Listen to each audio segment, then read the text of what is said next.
Hey guys, welcome to part 2 of the normal charcoal versus activated charcoal. And today I'll be making my own activated charcoal. Okay guys, I think I messed up big time. Okay, so I thought for this test I'll put... In order to keep this video short, I will show you a few pictures of what I did to make the DIY charcoal. First up, I smashed charcoal in smaller bits, then I've rinsed it out with demineralized water. All the minerals are taken out of the water. It's best to use that. Then I put a mix of 3 parts to 1 part of something acidic. You can use lemon juice or you can use vinegar as well, but make sure that everything is covered with it. Then I've let it closed off with a lid for 24 hours. Afterwards, you rinse it again with the demineralized water. When you've done that, you directly put it in the oven up to 220 degrees Fahrenheit or 100 degrees Celsius. Okay guys, I think I messed up big time.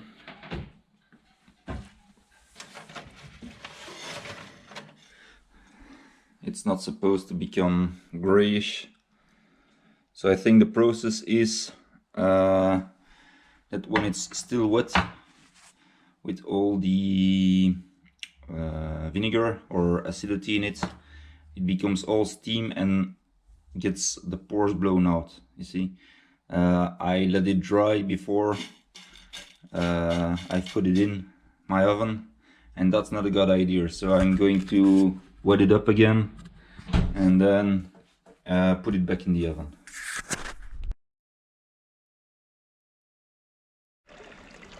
So the best place to put your activated charcoal would be in your filtration system. Now, I don't have a filtration system with a canister or anything like that. I just have a filter fall. So my activated charcoal, I will put it on the bottom of the filter fall. That way most of the water will pass through it. Okay, so I thought for this test I'll put 5 small thingamabobs.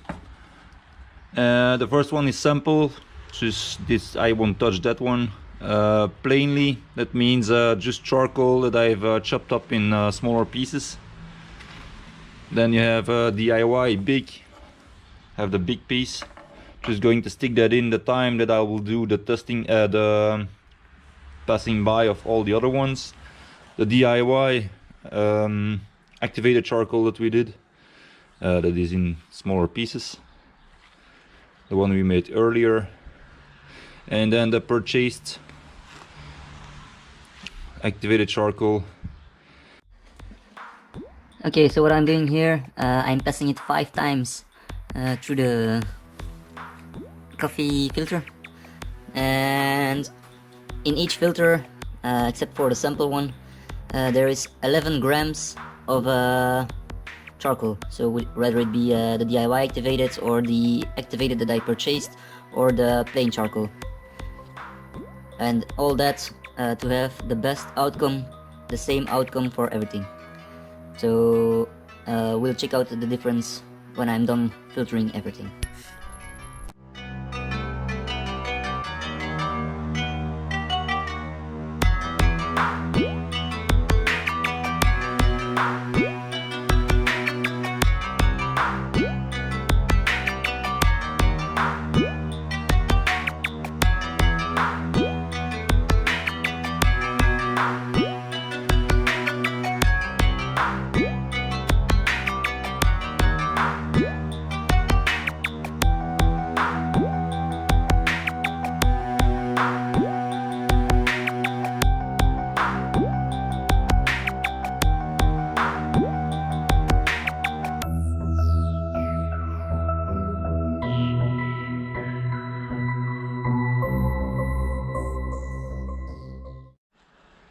Okay, so I did all the filtering, and now I want to check everything compared to the sample.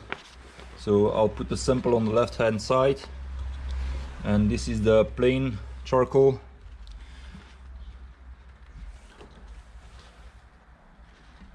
With the big piece of charcoal DIY activated.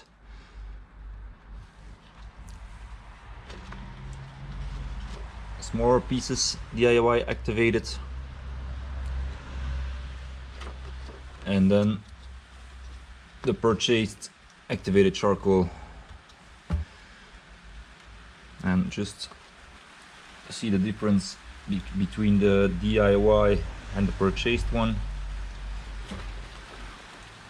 As you can see, the purchased one does a better job in getting out the decoloration than the DIY one.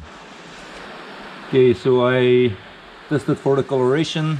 Now I'm going to test with the test strips, and I'll make a small chart for you guys. It will be way easier to see the difference.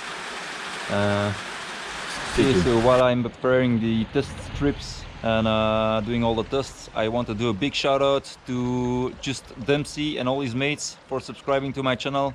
Thank you guys, it means a lot to me. Thank you. So you can see the tests on the screen now, and as you can see, there's not a big difference except for the nitrates. It lowered the nitrates a bit, and carbonate hardness, it went up a bit, and it's the plain charcoal and the DIY charcoal seem to lower a bit of the pH. Chlorine, there was none in the beginning sample, so there's none everywhere. Total hardness stayed the same, and nitrates, apparently they're not too much in this sample. So conclusion, I'd say I'd go for the purchased one.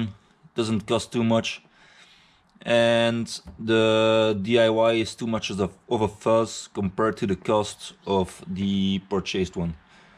Now don't forget, you can buy the activated charcoal blend with bone charcoal and normal charcoal, and that one will also take out metals from your pond.